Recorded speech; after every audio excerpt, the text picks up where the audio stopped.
ចេះបងប្អូនអរគ្នាដោយសារតែមានចម្លើយសាកសីចូលរងគ្រោះហើយផោះតាងជាច្រើនបានជាខាងសាលាដំបងខេត្តកំពង់ស្ពឺកាលពីពេលកន្លងទៅគឺបានប្រកាសសារក្រមឲ្យឈ្មោះផុនបញ្ញានេះបានរួចផុតពីការចោទប្រកាន់ពាក់ព័ន្ធទៅនឹងករណីឃាតកម្មកាប់គេស្លាប់អញ្ចឹងប៉ុន្តែដោយសារតែតំណាងអាយកាបានប្តឹងឧទ្ធរណ៍ទៅបានជាផុនបញ្ញានេះមិនទាន់ត្រូវបានដោះលែងហើយនៅបន្តនីតិវិធីនៅសាលាធរភ្នំពេញ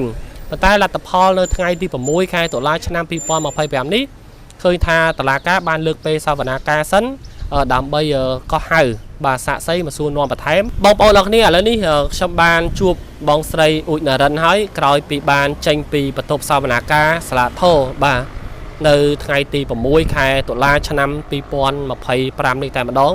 ហើយបងស្រីចូលសវនាការមុននេះ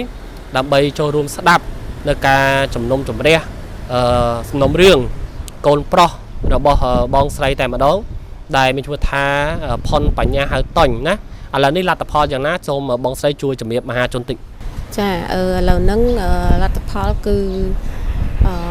ឲ្យសំណុំពរឲ្យតុលាការគាត់ហៅសាកសីដែលដឹងរឿងហ្នឹងគាត់ទៅជួយបំភ្លឺសារជាថ្មីម្ដងទៀតនៅខាងសាលាធរនៅភ្នំពេញហ្នឹងឯងអញ្ចឹងតុលាការគាត់លើកថ្ងៃជំរះសិនហ្នឹងឯងមានថាឥឡូវនេះអត់ទាន់សម្រេចថាមិនទេដោយសារតែតុលាការត្រូវការកោះហៅសាកសីមកសាកសួរបន្ថែមអញ្ចឹងហ៎ចាចុះនៅខាងសាលាដំបងកន្លងមកឬក៏ដំណាក់កាលនីតិវិធីតកន្លងមកសាកសីគាត់ធ្លាប់បានឆ្លើយថាមិនខ្លះដែរចានៅសាលាដំបងកន្លងមកសាកសីទាំងខាងជនរងគ្រោះនិងសាកសីខាងកូនខ្ញុំដែលជាជនជាប់ចោតគឺឆ្លើយមកគឺដូចគ្នាចាចម្លើយរបស់គាត់គឺស៊ីសង្វាក់គ្នាដូចគ្នាយ៉ាងម៉េចដូចគ្នាថាកូនខាងជនរងគ្រោះគាត់នៅរស់គាត់ចូលទៅឆ្លើយថាអ្នកកាប់គាត់មិនមែនឈ្មោះផុនបញ្ញានឹងទេពីមុនមកគាត់អត់ដែលស្គាល់គ្នាទេហើយក៏គាត់អត់ដែលឃើញមុខដែរអញ្ចឹងអ្នកកាប់គាត់នឹងមិនមែនផុនបញ្ញានឹងទេព្រោះគាត់ធ្លាប់ទៅមើលមុខអីគ្នានៅខាងសាលាដំបងខេត្តកំពង់ស្ពឺចាអញ្ចឹងគាត់ថាគាត់អត់ដែលស្គាល់ទេអញ្ចឹងគាត់បញ្ជាក់ថាអ្នកកាប់គាត់មិនមែនទៀបអញ្ចឹងទេកម្ពស់ខ្ទង់1.67 ម៉ែត្រចិត្តណោះកូនបងម៉ែត្រមែនកូនខ្ញុំ1.50 ម៉ែត្រជាងតិចចាអញ្ចឹងបងប្អូនអរគ្នាដោយសារតែមានចម្លើយសាកសីចូលរងគ្រោះហើយផោះតាងជាច្រើនបានជាខាងសាលាដំបងខេត្តកំពង់ស្ពឺកាលពីពេលកន្លងទៅគឺបានប្រកាសសារក្រមឲ្យឈ្មោះផុនបញ្ញានេះបានរួចផុតពីការចោទប្រកាន់ពាក់ព័ន្ធទៅនឹងករណី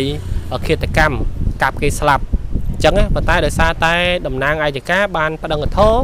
ទៅបានជាផុនបញ្ញានេះមិនទាន់ត្រូវបានដោះលែងហើយនៅបន្តនីតិវិធីនៅសាលាធរភ្នំពេញប៉ុន្តែលទ្ធផលនៅថ្ងៃទី6 ខែតុលាឆ្នាំ2025នេះឃើញថាតុលាការបានលើកពេលសវនាការសិនដើម្បីកោះហៅបាទសាកសីមកសួរនាំបន្ថែមប៉ុន្តែអ្វីដែលជាការកត់សម្គាល់កន្លងមកក៏ធ្លាប់បានឆ្លើយនៅសាលាដំបងដែរគឺថាជនដៃដល់នេះមិនមែនទៀបចឹងទេហើយមិនមែនផុនបញ្ញាទេអញ្ចឹងពាក់ព័ន្ធរឿងរ៉ាវទាំងអស់នេះក៏សង្ឃឹមថាសាលាធរភ្នំពេញនឹងពន្លឿននីតិវិធីឲ្យបានឆាប់ហើយសូមស្វែងរកការពិតនៅក្នុងរឿងនេះបើសិនបើរកឃើញថាឈ្មោះផុនបញ្ញានេះមិនជាប់ពាក់ព័ន្ធទេសូមឲ្យសម្រេចបាទតម្កល់សារក្រមការសម្រេចរបស់សាលាដំបងខេត្តកំពង់ស្ពឺទុកជាបានការមានថាឲ្យផុនបញ្ញានេះរួចផុតពីការចោទប្រកាន់ដដែលជាចុងក្រោយតើបងស្រីមានសំណូមពរដែរខ្ញុំសំណូមពរឲ្យខាងព្រះអាជ្ញានិងតុលាការលោកចៅក្រមសូមឯកឧត្តមទាំងអស់ជួយរកយុត្តិធម៌ឲ្យកូនខ្ញុំផងពួកអីគ្នាអត់បានប្រព្រឹត្តមែនហើយរាល់ការហាវកោះហាវរាល់លើកគឺគាត់អត់ដែលកិច្ចវេះគាត់អត់ដែលថាអត់ទៅទេគឺគាត់គោរពពេលគោរពវេលាដែលខាង